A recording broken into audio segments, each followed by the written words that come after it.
Hey, how's it going everyone? My name is Ryan with Iowa Classic Cars and welcome back to the channel. The video you're about to watch is a conversation between me and my good friend Ed, who's a Korean War vet. He's 90 years old and we're just talking the old days, old cars, his life, all that good stuff. So hope you guys enjoy the video. If you do, leave a like, leave a comment as well with any feedback or thoughts you have on the video, and subscribe for more old car videos. Thank you guys for watching and I hope you enjoy. Yeah, So we'll just drive around here, Ed. well, that's fine. And if you want to tell me, stories about growing up, the war, also talk about, the cars. You had a 59 and all that stuff. Yeah. Whatever you want to tell me, though, Ed, is cool with me. So. Right. So. Well, first of all, Ed, if you want to tell the camera, what your name is, your age.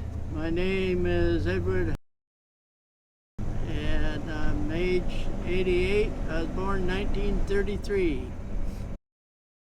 And me and Ed here are very good friends. Mm-hmm. We met at the bank that I used to work at, and Ed is just a good friend of mine. He had a 59 back in the day, and today we're driving in my 1959 Impala, and we're going to kind of talk about some stories of the past. Pretty much anything Ed wants to tell me, we're going to listen to him today. So, Ed, first of all, where all did where did you grow up, and kind of explain your childhood? Well, I grew up in eastern part of Iowa, a little town called Marquette, Iowa. As my folks worked on my dad and my oldest brother, they worked on the railroad, and I ended up working on the railroad too up there when I was going to school. So I worked there through the summertime, and I just enjoyed it. Went fishing on the Mississippi River, and up through there, and I liked it up there. And then went to school there in Marquette, and so then I went into the service. And now, what year did you join the Army, Ed? I went into the Army in 1953.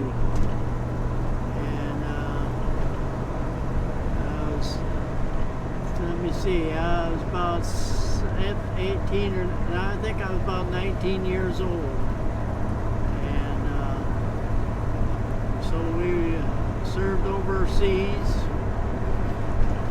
They sent me to Germany instead of Korea.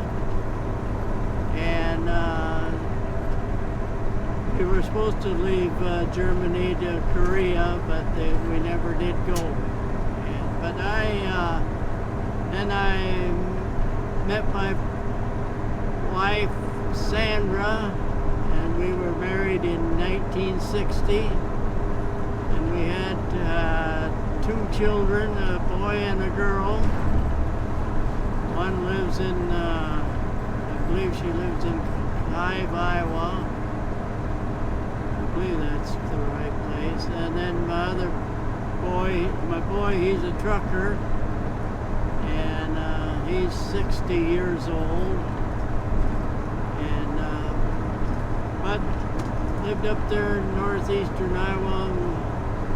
And I went to work at Amana, Iowa for refrigeration. Worked there for 35 years, and we lived up there in the Mississippi. We went and did a lot of fishing and swimming in the river without the folks letting us know. We wasn't supposed to do that, and but I had a good childhood day. Now, Ed, your parents were Chevy people, correct? Yes. What was the first car you ever remember your dad bringing home?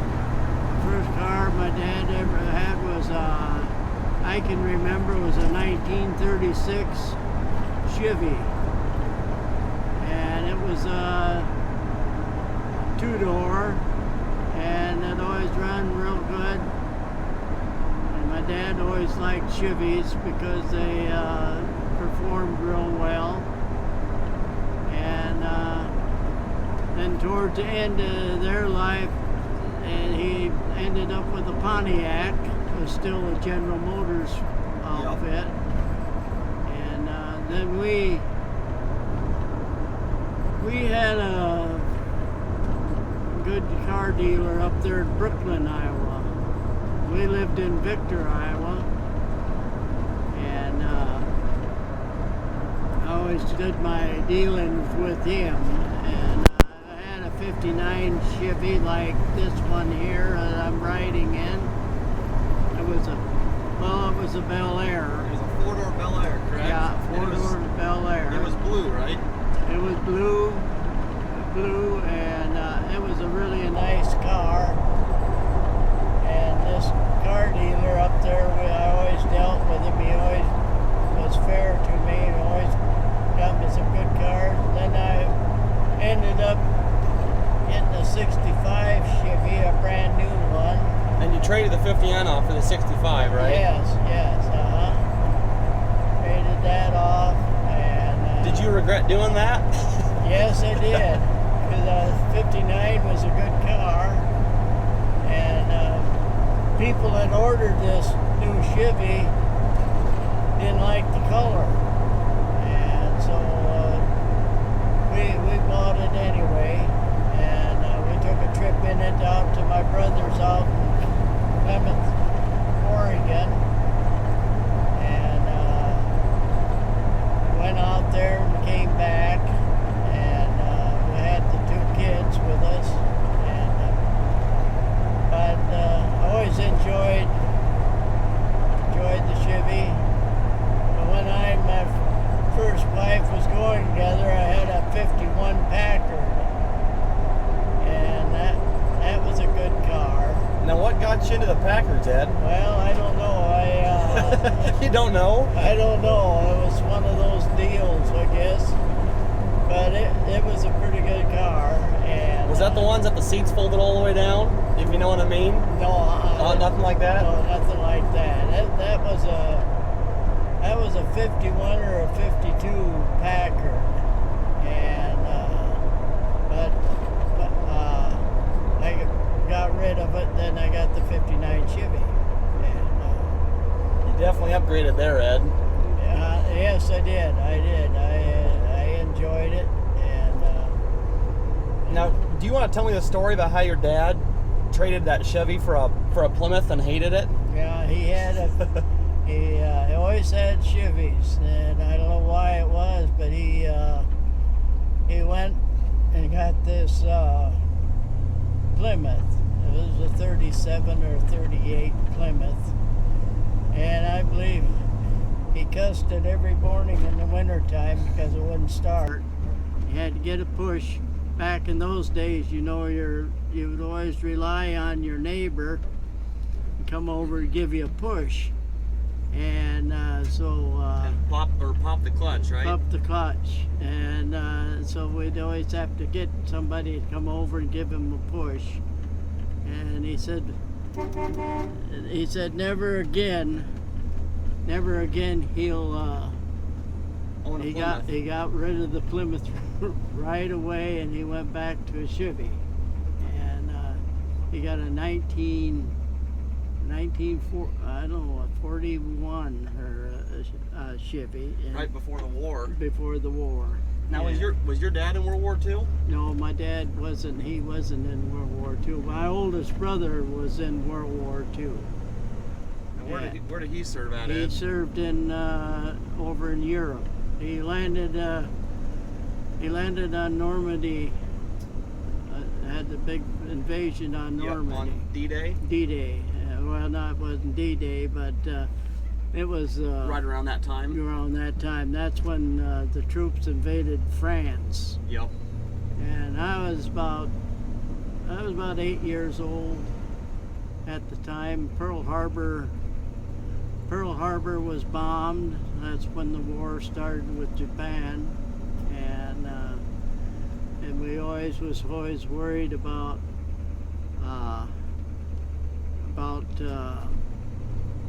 him, and we didn't know if he was ever going to make it home. Now, he did make it home, correct? Oh yes, he came home, and he served all his whole time over there.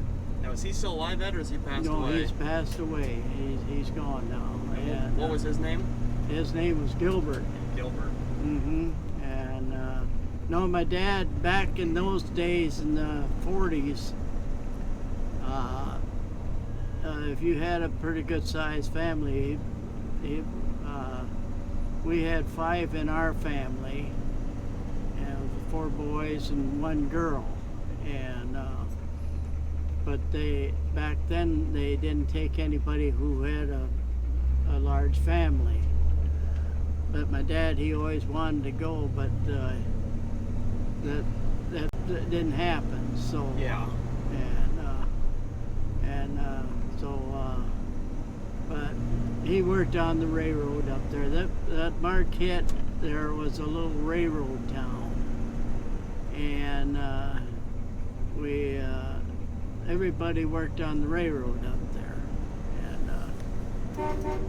and everybody worked on the railroad, and so that was their deal up there. We had a pretty nice school. We had basketball and we had baseball. I liked baseball. I played baseball a lot, and but those were the good days. Yep, the good old days. The good old days. And things were a lot more simple back then. a lot more simple, yes. And we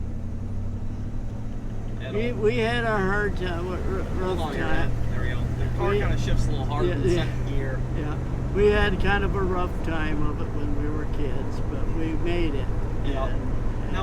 Now, Ed, what got you into the service? Well, I was drafted. Into the service. I wanted to go into the service anyway, and I happened to go to the draft board, and I asked them, I'd like to know when you're going to draft me, because it was hard to get a job then, because they knew he was draft age, and that nobody wanted to, hire you. Yep. And she said, she asked me what my name was, and I told her, and she said, just wait a minute. She got looking through there, and she says, you'll be getting your greetings in the morning in the mail. It's going out today in the mail. So that's how I ended up in the service. My one brother served in the Navy, and my brother-in-law, he was a pilot during World War II. He flew the B-17. The bombers? Bombers over Germany, all up through there. Now, did he also survive the war? Did he survive the war, Ed? Oh yeah, he survived it, and he flew, I think it was 35 missions. 35? Yeah, over Germany and there, and he said one time, sometimes you didn't even know if you was going to make it across the English Channel, because it'd be shot up pretty bad. Yep. And but all of us served. My younger brother, there was 4 of us boys. 2 of us served in the Army and 2 served in the Navy, and then my brother-in-law, he served in the Air Force. He retired I think he got up after the war. He stayed in, and he took as a colonel, full bird colonel. And So he was pretty far up there. oh yeah, Or pretty high up. Yeah. And but back in those days, we had a good day. I mean, we enjoyed ourselves. During the war days, that everything was rationed. I remember my dad, he always patched the tires up. Back then we had inner tubes. Yep. And he was ration sugar, had these coupon books. Yep. You buy sugar, you buy so much of this and so much of that, and your tires. You had a hard time to getting any tires because they all went. All the rubber. All the rubber went to our boys overseas, but you look back on it now,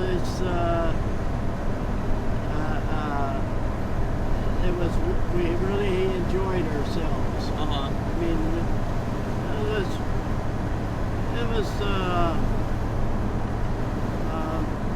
I don't know. We made it through. That's all I can say. We made it through. Now, once you came back from Korea, Ed. Yeah. Kind of tell me about the car scene back in the day. Were there a lot of people that were always hopping up their cars and souping them up? Oh yeah. Well, yeah, they did. I had a friend. He had a 41 Chevy, and his name was Jack. And that old Chevy, we ran around in that when we were young. That was great. It was quite a car. And I and him, we worked on the railroad together in the summertime. And he had his car. Whoever was with him that morning must had a cigarette, and they were smoking it, and they threw it out the window, and must not cleared and went back in the back seat. And then when we came home that night, into the car, the windows were all black. Anyway, that cigarette flew back in the back seat. And the fire department, they had to put the fire out. It burnt the whole back seat out. Was the car fixable, or was it junked out after that? No, he fixed it up. He found another junkyard. He went to another place and found the seat and put it in the back. There you go. Now, was that 41, was it pretty hot rodded, or was it? No, he didn't have it hot rodded, but.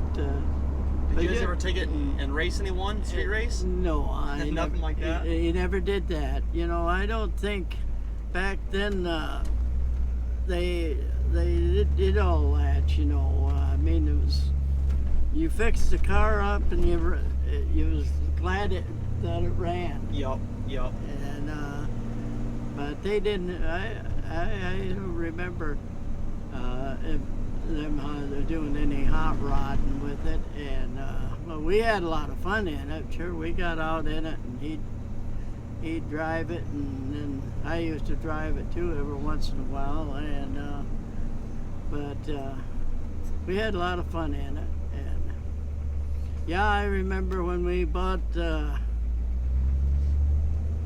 new Chevy. That 41? No, this Or 65. 65. Yep. When I bought that, it only cost me $3,000. $3,000 back in 1965, that was quite a bit of money. Yes, it was. It was quite a bit. And how much were you making per hour back then, Ed? Well, when I worked on the railroad, I think I was making maybe $7 or $8 an hour. Which back then was a hell of a good living. It was a lot of money back then, and then I worked on the railroad before I went into the service, and after got out of school, we went. I worked on the railroad then, and called a bridge and building. Used to go around and work on bridges and railroad buildings, Mm-hmm. And then I went into the service, and then when I got out of the service, I went back working on there, and then that's when the railroads were kind of going downhill. Mm-hmm. They wasn't doing so, and they were moving me all over through the country, and I was single then.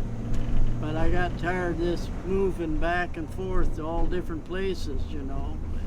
So I Wanted something a little more stable. Yeah, so that's when I went to Amana Refrigeration there in Amana, Iowa, and worked there. And Now, did you build refrigerators, or what did you do there, Ed? I was an inspector. Okay. Yeah, As they came off the line? Yeah, and you inspected all the equipment and the refrigerators and everything there at Amana. And when I first started there at Amana, I wasn't going to stay there very long because I was so used to working outside that I didn't like that being inside. And I was just going to work there for a few years, you know, or just a year, you know. But I ended up there 35 years. And you retired from there, correct? Yes, I retired from the Amana Refrigeration. So Ed, you've seen quite a few years, a lot of history. What would you say is the best decade of time from 1933 to today? 1933 from 19. Well, the best I had in my whole life is when I got married to my first wife, Sandy. I had my 2 children, and I believe that was the best part of my whole life right there. And that was back in the late 50s, correct? Yeah, we were married in 1960, and she passed away in 1994. 1994? Yeah, she had cancer. And but I just thank the good Lord that we had a good life together. And she was only 59 years old. And then, you know, that's why what happened, I worked with a lady down there at Amana, and she was telling me all about Sandy, you know. That's how you guys met at Amana? Yeah, well, she worked in Grinnell, Iowa. She was a secretary. They used to have a shoe factory there in Grinnell, and she worked as a secretary there. And she was telling me about her niece, you know, Sandy. And she says, "You two would want to know if I was married?" And I says, "No, I had a bad experience at one time." And I said, "I don't want to get married. I'm not going to get married anymore." And she kept after me until I finally told her, "Okay, tell her I'll meet her and we'll take and go out." Yeah. And so we met, and that was it right there. We fell in love for both, and so we got married. And and then I had to stay at Amana. Then I had my job and I had my kids, and so yeah. It just kind of worked out like that. Worked out that way. It's the good Lord, He knew what He was doing, and He knew that I should end up getting married, you know. Yep. I always told my sister, she always was after me when I was going to get married. I said, "I'm never going to get married. I'm not." You jinx yourself when you say that. Yeah, that's right. But I ended up, which I'm sure glad I did, because the Lord's been real good to me, and that's what I like about it. And what car did you get married in, Ed? Do you remember that? Oh, it was at Packard. Okay. I remember the night. I remember the day we got married. It was cold. It was in February 6th, 1960. It was real cold, a lot of snow. And did the Packard fire right up, or was it have to push it down the hill like the Plymouth? no, we got it going. Anyway, so then the worst part of it was woke up the next morning on a honeymoon, and I went out to get the car started, and then I had a flat tire. And I thought, oh boy, this is starting out good. So I had to get the flat tire fixed, and but anyway, we enjoyed ourselves. Yep. Yeah, that's not very good luck when you have a flat tire on your honeymoon. No, it isn't. And I had to get out there and get out there, and then the fella with the manager of the place, he says, let me call some. He knew we was on our honeymoon. He says, we'll call somebody come and change your tire for you. So which I did. The guy came down and changed it. No, I didn't have that Packard very long after that. I thought it was time to get something a little newer. Yeah, a little newer. And then we got a Buick. Two-door hardtop, a Buick Special. Yep. It was like a 1955. Yeah.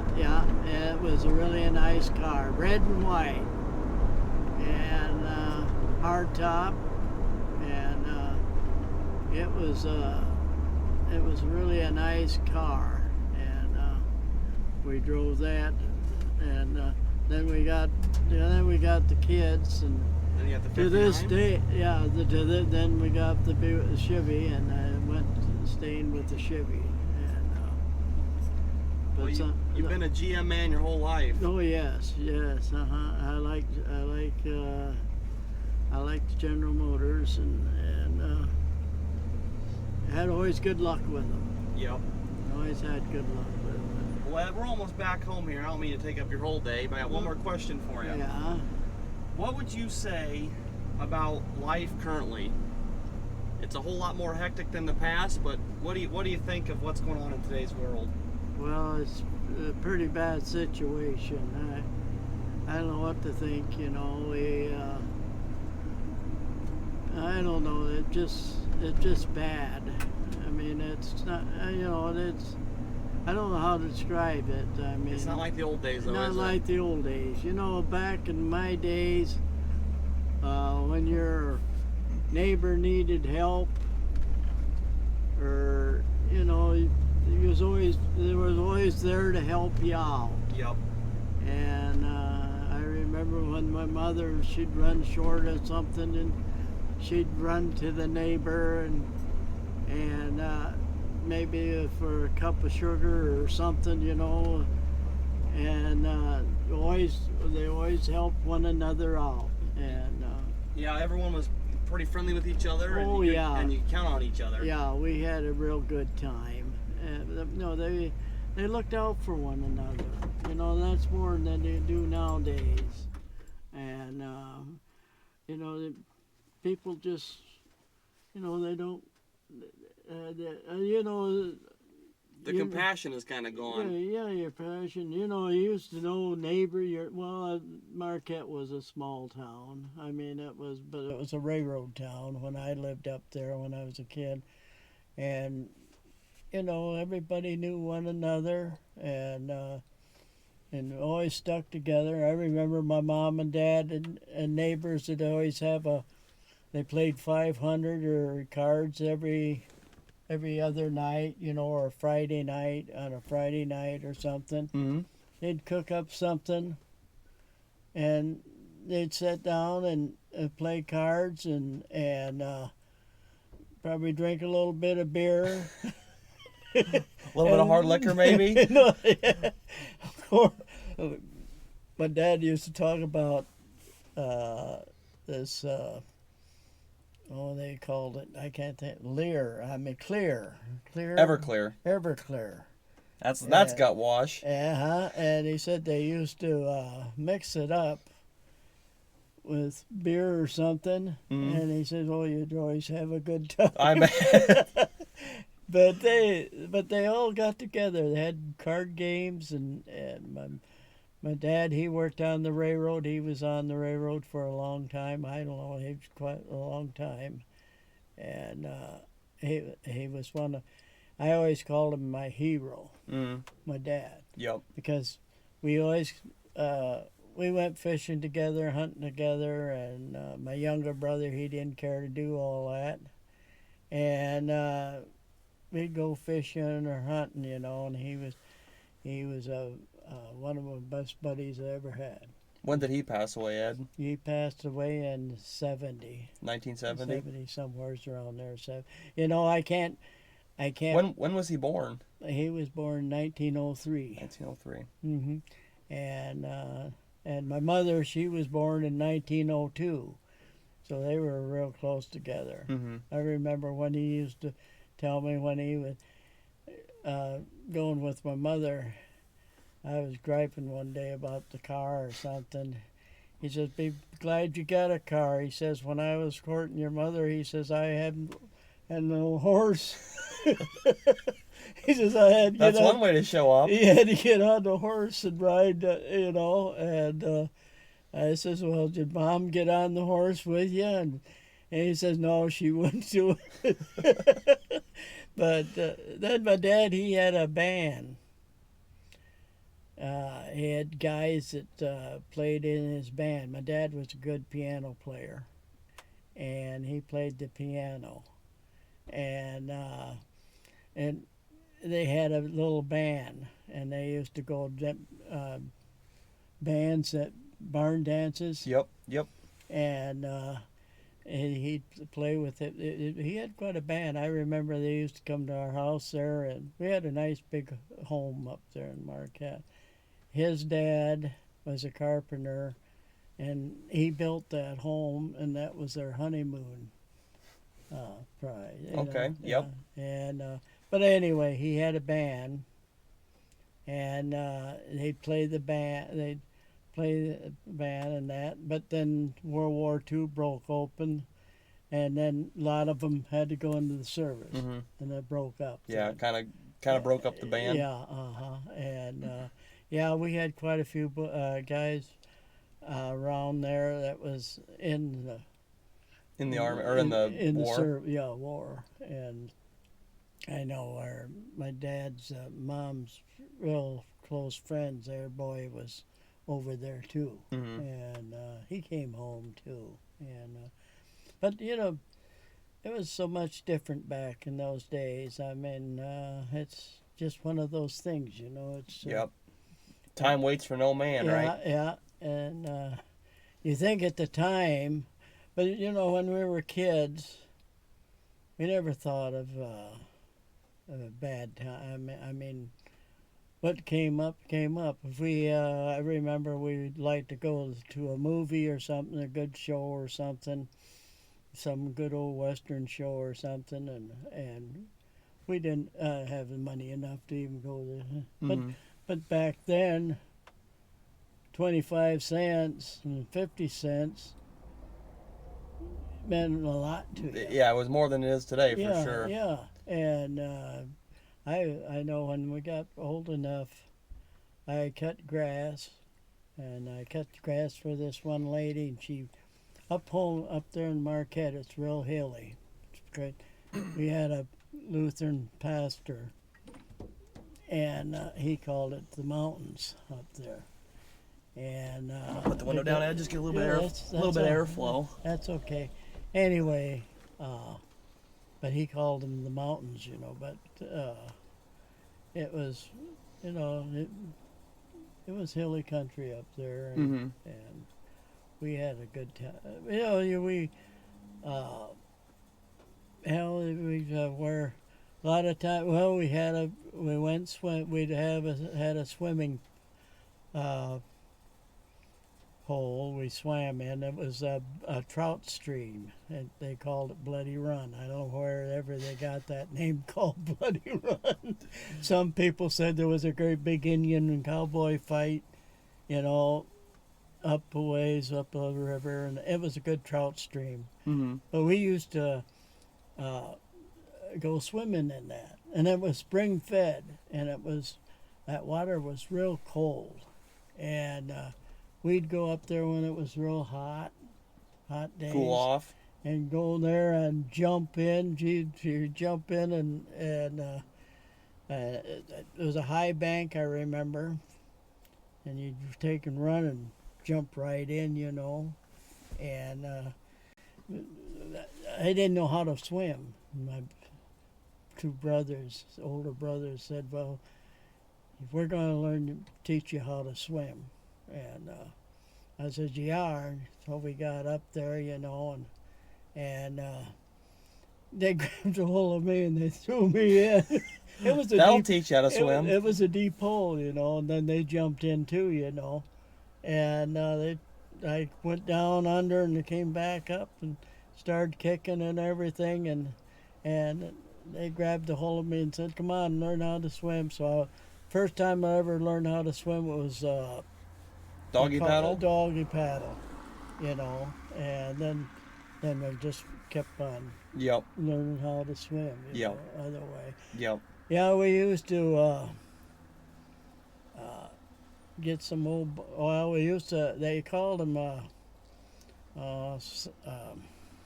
can't think of the name of them now. We made a diving board, Okay. Yep. and remember my oldest brother, he dove in, wasn't very deep, and he came back up. All we seen was his legs sticking in there. He probably didn't dive again after that, did He he? never did that anymore. He came back up, boy. He had a bad time with his neck then, you know. But I'll never forget that. And he says, "You guys, you wouldn't come over and help me, would you?" But we all stuck together. I remember one kid picked on me one time. It was a neighbor down the street, and I came home and he asked me. He says, "What's the matter?" And I says, "Well, it's so and so. He hit me." And he says he did. Boy, out the door he went, and down the street he went. Caught that kid outside, and he hauled off and hit him. And he says, "You never want to pick on my little brother again." And he never did, probably, He did never he? did either. Yeah, but he was I had an experience too. I had this girlfriend. We were started out school together. I mean, well, you might call her a high school sweetheart. Mm-hmm. And so when I went into the army then, and she says, "Oh, she felt bad about it, you know," and then she says, "I'll wait for you," and everything, you know. Well, when I was going through basic training and everything in Arkansas, I kept getting letters from her and everything. So before I went overseas, I had a 14-day leave and came home and told my mom. I said, her name was Betty. I said, "I'm going to go up and see Betty." And she looked at me kind of funny, and I didn't think nothing of it. And I said, "Well, what's the matter?" "Yeah," she says, "I got bad news for you." And I said, "Well, what's that?" And she says, "Well, Betty got married." I says, "No kidding." That's bad news. Bad news. That night, then it hit me so bad that I went up and seen her folks, and her folks were really great people. They were good people, and they felt real bad about it too. But it seems like everything worked out for you in the end, Med. It did. It worked out to the best. Yeah. You bet. Just wasn't meant to be. It wasn't meant to be, and I'm glad it happened that way. Yep. And I said I got my Dear John letter Mm-hmm. before I went overseas. Mm-hmm. And so anyway, I and my buddy Jack, he was one of my best buddies. With the 41 Chevy, right? Yeah, 41 Chevy. We went and got a fifth of whiskey. And I said, "Well, Jack," I said, and he knew what happened to him. And drank away your sorrows. Yeah, and didn't do a bit of good because I woke up the next morning and was sick. With a hangover. Anyway, oh boy, I tell you, we drank that fifth, and I had to get out, and, you know, and to do my duty, you know. Mm-hmm. Geez, it was in the fall of the year, and I got out there, and it just hit me just like that. That cold air in the car. It was warm, and I got out there, and that cold air hit me. That was all I needed. Oh, jeez. I got back. He says, "What's the matter?" I says, "Take me home." I says, "This is it I'm for sick. me." That's enough drinking. Yeah, so I went home, but but he was in the National Guard. Jack was, and I was in the regular army, and but we had a good time together. And mom and my mom says next morning I got up and she knew I wasn't feeling very good. She says, "What'd you do?" I says, "Oh, I and Jack went out and celebrated a little bit." Yeah, just celebrate. What mom doesn't know will hurt her, right? Yeah, right. She knew all the time there was something, Yep. So, yeah, I remember my boy, him and his buddy in school. They went. It was his birthday, and he was married. I guess he was married for I don't know how long. It was a couple, maybe a year or so. Well, they met uptown and in Victor there, and they were both of age, So they thought, well, they go out and celebrate his birthday. Went out and got drunk, and so my boy he came home, and Sandy she was kind of worried about him, and she says, "I wonder where he's at," and I says, "Well, I don't. He's all right. He's going to be all right." And so she went out in the garage, and he was sleeping in the car. In the garage, and she woke him up. She said, "Come on in the house." What car was it? It was I don't know. That was what year? Well, that'd have been The 50, 70s sometimes? 70. I think it was 71 or 72. He got out of school when he was in the 70s. And anyway, I said, "What is he sleeping in the car?" And she says, "Well, he's afraid that you'd give him heck for Drinking." I says, "No." I says, "I'm not going to worry about it." I says, He'll know in the morning how he feels." You won't do that again from there. I says, "I'm not going to say nothing." Yep. And she says, "Well, you should go out there and try to get him to come in the house." And I says, "No, let him sleep out there." I says, "This is a good Consequences for what he's done. You're damn right." Yep. And that's when he first started driving truck, and he was home then, and I came home from work, and he was sitting in the house there, and I said, his name is Marty, and I said, "Marty," I said, "how'd everything go today?" "Oh, I guess all right, Dad." He says, I knew he was Just sick. all right. He was just all right. I knew he was sick, I said, "I think I'm going to have a beer. Would you like to have a beer?" No. Learned his lesson. He learned his lesson. To this day, he'll drink a few beers, but Nothing crazy. Nothing crazy, And I've been blessed with two nice kids. Yep. And I'm blessed now. After I lost Sandy and everything, and I met Carolyn. She worked out there at the McDonald's.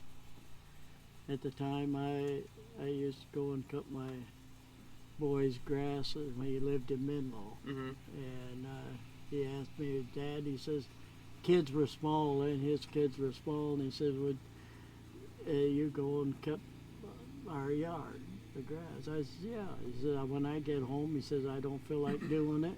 And I says, "Yeah." So I was glad to do that.